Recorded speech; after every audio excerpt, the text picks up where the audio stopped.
Hola, buenos días, soy Nico.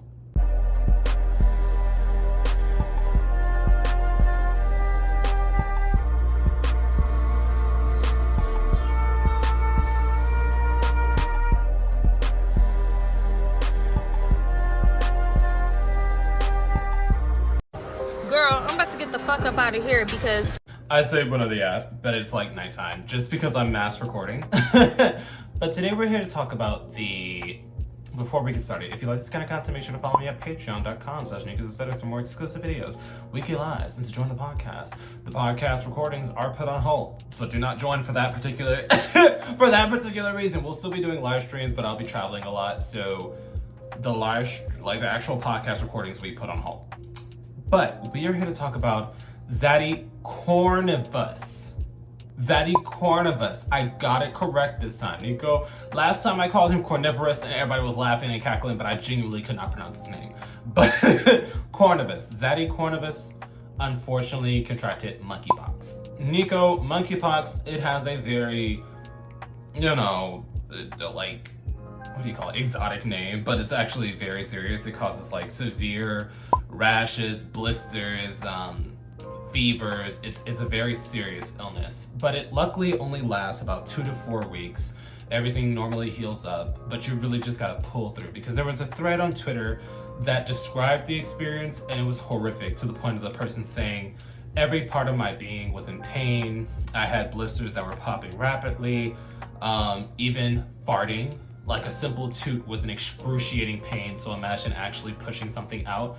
And they were still going about their day, going to the gym and shit. I'm just sitting here like a blistering butthole, and you're still doing squats at the gym. That's irresponsible. And I understand that the person was talking about going to the doctor and they couldn't identify what he had. But at that point, if you're breaking out in rashes, if you're breaking out in hives, you're breaking out in blisters, you would imagine that you would stay home, especially if you're running an extremely high fever.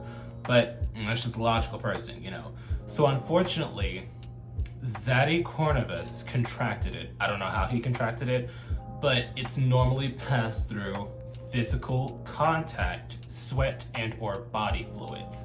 And that's why a lot of people are saying that it's being transmitted heavily within the gay community, because we tend to have a lot of skin-on-skin contact. Some people were taking the ignorant stance of, oh, y'all shouldn't be, going out, y'all shouldn't be having sex until the vaccines are more available, because that's another thing. There are vaccines on a limited supply, but they're only being offered to the wealthy, affluent, YT LGBT members within certain communities. How do you know about this? King of Reads did a thread of tweets where essentially he pointed out how there were private group chats sharing the link to set appointments for the vaccine. There were specific plans to roll out the vaccine in more affluent YT neighborhoods that concerned the LGBT community. And it was all on the hush and had black and brown people waiting in line for hours for limited doses, while YT LGBT members would catch Ubers and walk directly in and get their vaccine. And I wanted to say that this is very reminiscent of what happened in the beginning of the HIV and AIDS epidemic, where the more affluent YT members of the community were given first access to medical treatment, to tests, to et cetera, et cetera. That's how a lot of these, I think Pose briefly touched on it, how when a wealthy YT person within the community would pass away from the illness, they would send their medication to less fortunate clinics, et cetera, to pass it down the line. But the fact that these people are getting access to the vaccines quicker than the rest of the community is outrageous in 2022. But I am not surprised, strictly because history repeats itself. Discrimination is always alive and well within the community. I've made multiple videos on that. And I wanted to say, be careful. I'm not going to take the puritanical stance of you have to practice abstinence, because in this country, every situation is practice abstinence, and they don't actually share information. They don't share a warning. They just say, don't have, super happy adult fun time. And we've seen time and time again, whether it be with the first epidemic, whether it be with pregnancy for heterosexuals and bisexuals, whether it be et cetera, et cetera. Abstinence is not a surefire way, because people get aroused, people get riled up. And I understand that your safety and your sexual health comes first, but a lot of people don't think as soon as they get that flush of hormones or testosterone. They're just acting on impulse. So what I will say is that unlike C19, we can actually see the signs of this illness fairly quickly. Seeing as how the first day you're already going to develop a rash, meaning there is less room for error as long as you are actively looking for signs. Strictly because the first day there was a documented person who caught it and didn't know what was happening, so they documented every day. First day they got a rash, the second day it progressively got worse and became blisters, and it's a very trackable situation. So I'd say if you're going to still do super happy adult fun time, schedule it. I know people hate scheduling hookups. I know. I'm a bitch that's always scheduling things because I'm very bad at time management, so I'm just like, I will just meet you here at this time because I need prep time and it'll save us hassle. So what I will say, the easiest way, if you're not going to practice abstinence, if you go to places that have high volume, just like with the original C19, you need to actively wipe down the surfaces. That's what I do at the gym. I started doing that when the first panini press happened, but wipe your surfaces down, especially if it's in sweaty areas where bodily fluids can be, left on furniture. Make sure that you schedule your super happy adult fun time strictly because if there is a day to 2 days difference gap before you meet this person, signs will already begin to appear on them.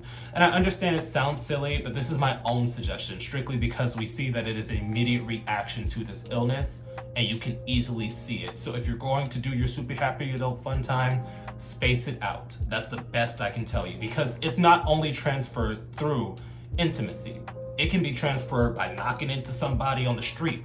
It's that simple, and that's the thing. It's not necessarily deadly if you do not have a compromised immune system, but it's excruciating.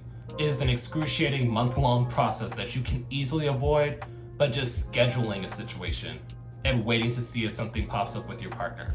But yeah, that's what I wanted to say. I'm not gonna do the whole I told you so stupid shit because, Xaddy Corvinus had a situation with Tanks in Love where he was like, I need you to get tested, but that wasn't the situation because Xaddy was just making a post for him and not actually trying to hook up with him. But it is easy to catch. And I almost came in contact with it myself because I was supposed to meet up with somebody for super happy adult fun time, but I ended up having to go to LA and they told me, oh, I actually caught it. And I'm like, oh, I was this close. So it's just take precautions, just schedule it for a day or two later, see if anything pops up with the two of you. That is the easiest way to avoid it. Literally the easiest way. And I'm not a medical professional. I worked on HIV prevention teams, but this situation is new. This situation is new and I'm just offering you a safer alternative that still allows you your pleasure, because I know some people put pleasure before anything else. Just space it out a day and a half. This is the least you could do. But yeah, definitely drop your opinions down below. How do you feel about the more affluent YT members of our community getting access to vaccines prior? How do you feel about the private messages that they would send in these group chats to get their appointments set when we have to stand in line and there are limited doses of the vaccine? How do you feel about the puritanical standpoint of just practice abstinence and it'll keep everybody safe? Definitely drop your opinions down below on this subject because it is spreading quicker than you would think. And the government, we saw what happened with 19. We saw what happened with that one. So it's like they're not taking a step to advise and educate and warn people. But I'm gonna use my platform to do all I can within YouTube guidelines because you know how they are. But yeah, definitely drop your opinions down below. And once again, a quick thank you to all my patrons on Patreon and a quick shout out to my third eye tier patrons. Your support means everything to me and helps me do this a lot more smoothly. I will also be listing this week's live stream topic in case anybody wants to join in on the fun. I will see you guys there.